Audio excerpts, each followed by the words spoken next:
ऋषिमुनियों की पावन धरती, देश धर्म का नाता है। कहते सारे लोग यही है, वो हमारी माता है।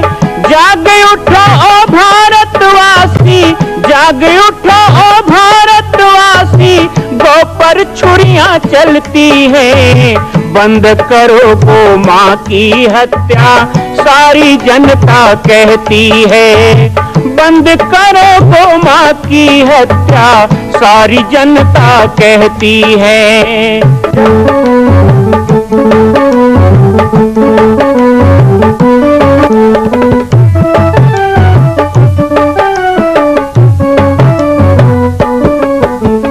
जगह जगह पर बूचड़ खाना, लाखों गौएं कटती हैं।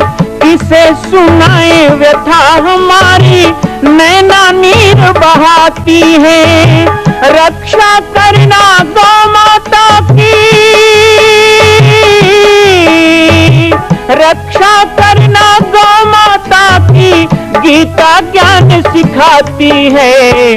बंद करो गौ माँ की हत्या, सारी जनता कहती है।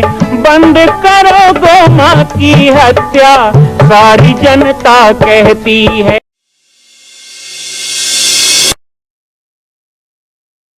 जय श्री राम, जय गो माता, जय गोपाल। आज सर्वसिद्ध शक्तिपीठ श्री जामड़ी पाटेश्वर धाम से मुझे आप सबके सम्मुख कुछ विषय रखने के लिए आना पड़ा। जैसा कि आप सभी जानते हैं कि पूरे विश्व में भगवान राम के लाखों मंदिर हैं, और छत्तीसगढ़ में जिसने जन्म लिया, ऐसी गौरवमयी छत्तीसगढ़ की बेटी माता कौशल्या का एक भी कोई विशाल मंदिर नहीं है। ये 15 वर्षों से श्री जामड़ी पाटेश्वर धाम, जिला बालोद, छत्तीसगढ़ में मां कौशल्या का मंदिर बन रहा है। 3 मंजिल का 108 फीट ऊंचा, 65 फीट चौड़ाई और 136 फीट लंबाई का यह मंदिर, जिसकी क्षमता लगभग 10,000 लोगों के बैठने की होगी। इस मंदिर के निर्माण को राजस्थान के ठोस पत्थरों से किया जा रहा है। इस निर्माण में कई बाधाएं आती हैं, निर्माण रुका हुआ है, लेकिन अब निर्माण को पूर्ण करने के लिए त्रिवर्षीय संकल्प महाअभियान की यह श्रृंखला चल पड़ी है। सैकड़ों लोग इसमें जुड़ रहे हैं। मैं एक बार आप सबसे भी निवेदन करूं, जिस तरह हमने अयोध्या में बनने वाले रामलला के मंदिर के लिए तन मन धन से साथ दिया, वैसे ही छत्तीसगढ़ में बनने वाले मां कौशल्या के पावन धाम के निर्माण में मुक्त हस्त से दान दें। 3 साल के लिए आप एक निश्चित राशि का संकल्प करके हमारे नीचे चल रहे मोबाइल नंबर पर व्हाट्सएप करें। आप 5100 3 वर्ष तक, 11,000 3 वर्ष तक, 21,000 3 वर्ष तक, क्षमता हो तो 1 लाख रुपए, 11 लाख रुपए, 5 लाख रुपए भी कर सकते हैं। याद रखिएगा, यह अवसर अब 2-3 वर्षों तक ही मिलेगा, क्योंकि आने वाले 2-3 वर्षों में इस मंदिर का निर्माण पूर्ण कर लिया जाएगा और शिखर चढ़ेगा। माता कौशल्या गोद में रामलला को लेकर बैठेंगी। मैं राम बालक दास महात्यागी पूरे प्रदेश और पूरे देशवासियों से निवेदन करूंगा कि मेरे इस छोटे से विनय और मेरे प्रयास को आप अपना। बहुत सारे कार्यक्रम बचे हैं, प्रवचन के बाद भी, मेरे कार्यक्रम के बाद भी कार्यक्रम बचे हैं, इसलिए रुकिएगा। अभी इतने सारे सम्मान बचे हैं। देखिए 2-3 उदाहरण देखिए। व्यर्थ चेष्टाओं का अभाव, भगवद गीता में एक जगह कहा, कितना गहन शब्द भगवान कृष्ण एक शब्द में गीता है। जो व्यक्ति बोलने से पहले, जाने कहीं जाने से पहले, सुनने से पहले, देखने से पहले, खाने से पहले थोड़ा विचार कर ले कि व्यर्थ में तो नहीं कह रहा, खा रहा, जा रहा, तो उसका जीवन धन्य हो जाता है। व्यर्थ चेष्टा नहीं करना, किसी भी प्रकार का व्यर्थ चेष्टा नहीं। अब देखो, व्यर्थ चेष्टा का मतलब क्या है? हमें बोलना आता है तो कुछ भी मत बोलो। सूत्र दीजिए, सूत्र, कथा नहीं। मेरे पास कथा नहीं, और मेरे पास कथा के लिए समय भी नहीं, और अभी तो बिल्कुल नहीं। अभी तो मैं मां कौशल्या धाम के लिए संकल्प अभियान में लगा हूं। मैंने तो यहां भी निवेदन किया है कि आप सभी को मैं उस महाअभियान में जोड़ने आया हूं। लेकिन आज मेरे पास प्रवचन का समय नहीं, कुछ सूत्र देना चाहता हूं। एक संत हूं इसलिए। सूत्र क्या है? भगवत गीता कहती है, मुझे कुछ बोलना हो तो पहले तोलो, पहले तोलो तब बोलो, ऐसा कहावत है ना, तो वो तोलने का शब्द है। व्यर्थ मत बोलो। आज 4 लोग बैठ जाते हैं, व्यर्थ की बातें करते हैं। क्या कर रहे हैं? बोले गप मार रहे हैं, झूठ बोलेंगे, गप मारेंगे, हंसी मजाक करेंगे। बड़े भाग मानुष तन पावा, सुर दुर्लभ सदगंधन गावा। इस जीवन का एक एक पल बड़ा कीमती है। कहते हैं कि अन्न का कण और जीवन का एक भी क्षण व्यर्थ में नहीं गंवाना चाहिए। तो फिर आप मनोरंजन, टाइम पास, गप करना क्यों? आज 3 घंटे 4 घंटे मोबाइल में लोग लगे रहते हैं, व्यर्थ का। कोई पान ठेला में बैठे रहता है, कोई तालाब में जाके बैठे हैं, कोई पेपर पढ़ते हैं 2 घंटा। 2 घंटा पेपर पढ़ने से क्या मिलेगा जरा बताइए? ये व्यर्थ चेष्टा है। हम माताओं से भी निवेदन करें, 4 5 6 10 माताएं बैठ जाएं। पहले तो रामायण भी हो जाता है। माताएं, मैंने बचपन में देखा है, मैं इसी क्षेत्र में बहुत बचपन में घुमा हूँ, प्रवचन किया हूँ। जब मैं 9-10 साल का था तो हम गांव में रात भी रुकते थे ना। अब दायरा बढ़ गया, बहुत दूर दूर तक जाना पड़ता है। ऐसा नहीं कि अभी खाली हूँ, अभी भी बहुत कार्य होते हैं, लेकिन दायरा बढ़ गया। पहले यहीं यहीं घूमते थे तो इधर बहुत आता। मैंने देखा है कि दोपहर के समय माताएं खाली हो जाती तो रामायण खोल लेती थी।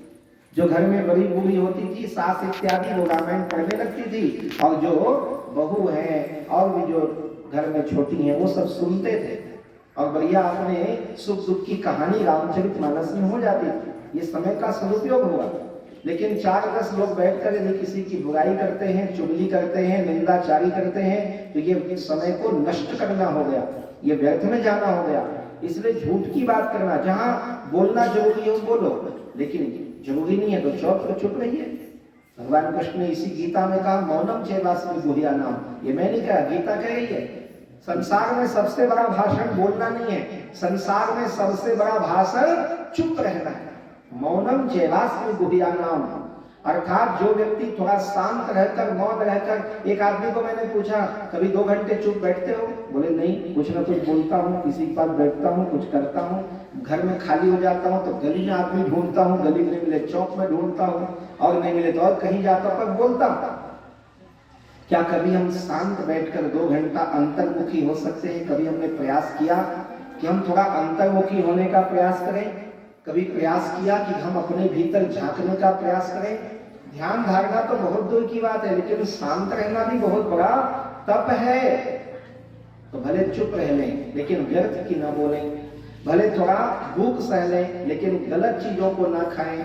भूख लगी तो कुछ भी खा लिया, या लालच आ गया तो कुछ भी खा लिया, ये भी ना करें। इसी तरह व्यर्थ के समस्त चीजों का त्याग करना, व्यर्थ चेष्टाओं का अभाव जिसके जीवन में होगा, वो गीता के तत्व को भी जानेगा और वो धर्म का मर्मज्ञ बनेगा।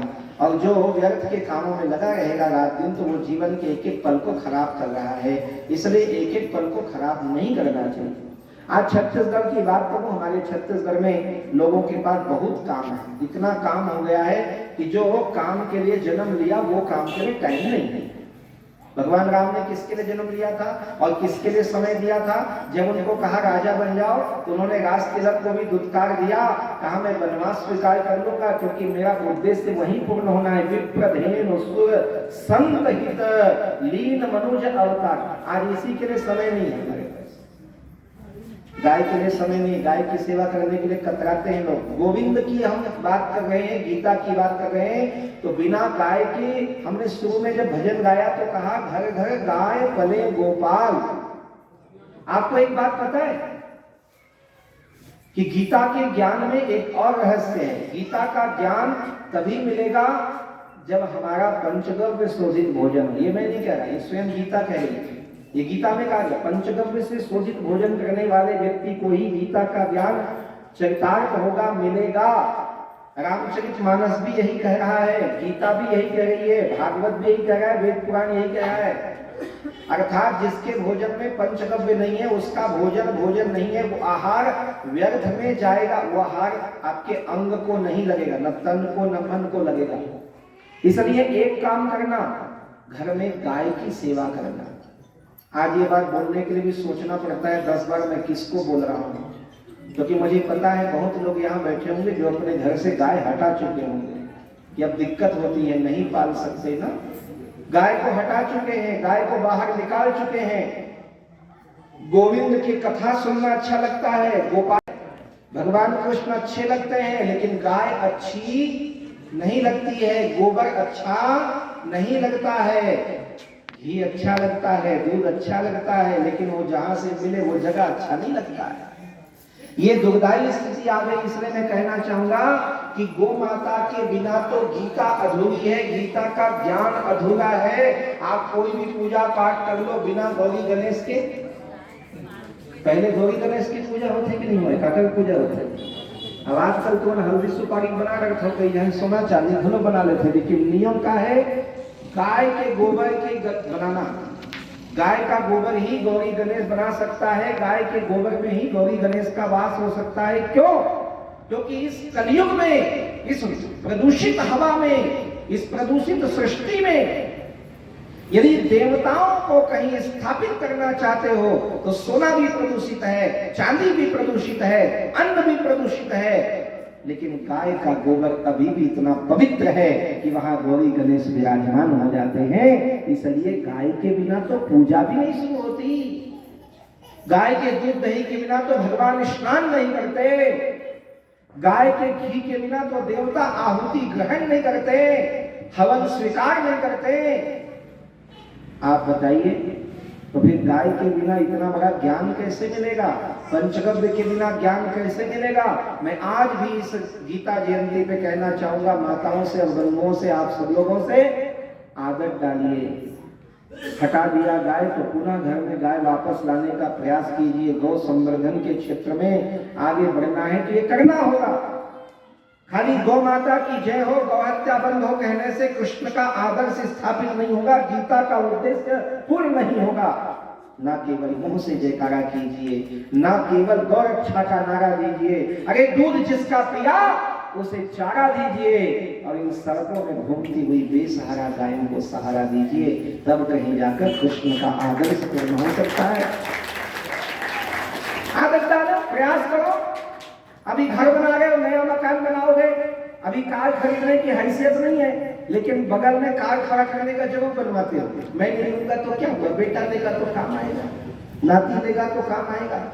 लेकिन गाय के लिए कभी सोचते हो कि मैं नहीं पाल सकता तो क्या हुआ, हो सकता है मेरे कुल में कोई गोभक्त गोपालक पैदा पालने का सोचे तो जगह होना चाहिए ना। सोच कर गाय की जगह रखो ना। बचपन में मैं जब बोलता था 1994-95 की बात है, अभी तो एक जन कहा था इसे 88 में आए हैं कि मुझे नहीं आ गया भाई 88 तो कोनो दूसरा सुरता वो एक जन तो 80 साल के लोग कहते हैं मिलेगा।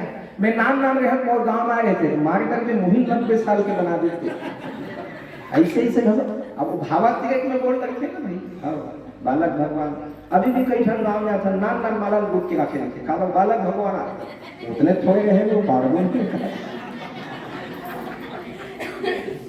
बचपन में यदि 94-95 की मेरी बातें याद होगी तो मैंने कहा था कि गाय को जूठा मत खिलाओ, गाय को कोचिया को मत बेचो, गाय की हत्या मत करो। क्या ये गीता ज्ञान नहीं है? क्या मैं पुस्तक में पढ़ूंगा तो गीता का ज्ञान है? अरे कृष्ण को मानो ये जरूरी नहीं है, पर कृष्ण का मानो ये जरूरी है। कृष्ण ने जो किया वो मानो, कृष्ण ने जो कहा वो मानो, ये गीता ज्ञान है। यहाँ यदि एक आध दूसरे पैरा मागी लगैया बैठे हो तो तुम्हारा हाथ हो गए करिया, और हाथ लेकर करिया होते तो मुंह घलो करिया होता। मां कौशल्या की पावन जन्मभूमि छत्तीसगढ़ प्रांत में बालोद जिला में स्थित है श्री सर्वसिद्ध शक्तिपीठ जामड़ी पाटेश्वर धाम। परम पूज्य सद्गुरुदेव राजयोगी बाबा जी की तपस्थली श्री पाटेश्वर धाम और विश्व के अद्वितीय मां कौशल्या जन्मभूमि मंदिर निर्माण का दर्शन करने और इसी प्रकार समसामयिक विषयों पर अपना ज्ञान वर्धन करने के लिए और 10,000 गायों के लिए बनने वाले श्री हनुमान नंदीशाला गो अभ्यारण्य का समाचार प्राप्त करने के लिए आप सभी देखते रहें YouTube चैनल पर राम बालक दास, और हमारे चैनल को आप सभी सब्सक्राइब करें, घंटी का बटन दबाएं ताकि आप सूचनाओं से जुड़े रह सकें। जय श्री राम, जय गौ माता, जय गोपाल।